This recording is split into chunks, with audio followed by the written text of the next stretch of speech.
Young, adventurous, full of ardent hopes and ambitions, I am conscious now of thinking more of my own plans at that time, than of her who loved me so well, and whose tender mother's heart must have been crushed by inconsolable grief. My thoughts of her were neither cold nor heartless, nevertheless, there were not in my heart at that period those feelings of bitter, crushing sorrow which should have been there at the supreme moment of agony in my mother's life. I do not presume to say I was her favorite child, but, being her youngest, there was a tender yearning love for me which was evident, and on that June morning, so full of dread for her, that loving maternal heart must have been wrung with unspeakable grief and anguish. It was this condition of exquisite pain that I neither realized nor felt, and it is this fact that now causes the remorse, a fitting reward. I afterwards learned from my brother and sisters that my dear one knew she would never again behold me on earth, and it was this knowledge that added to the poignancy of her grief and rendered the pain of parting indescribable. Dear mother, how I wish I had shown her more tenderness!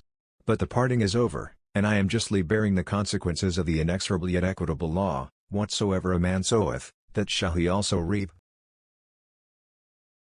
This is not only a digression, but a confession. It has to be made, because I feel that introspection is good for the soul's welfare. After waving the final farewell to my mother, I proceeded up the street, entered the railway station, and there found the train waiting. Just as it was shown to Mr. Beard by my mother, the carriage doors were open and I entered one of the carriages on my way to London, en route for India. The accompanying rough sketch indicates the relative position of the points referred to in the preceding narrative.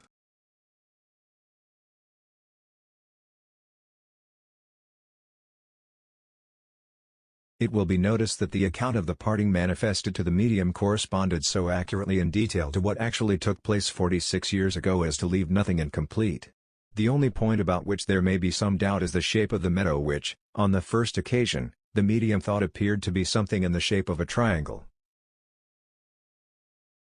But as I cannot myself remember the exact shape of the piece of land in question, it is possibly more like a triangle than I have sketched it. This cannot, however, invalidate the testimony of the other evidence in connection with this particular case, which must stand as a clear proof of communication with those beyond the veil having been established.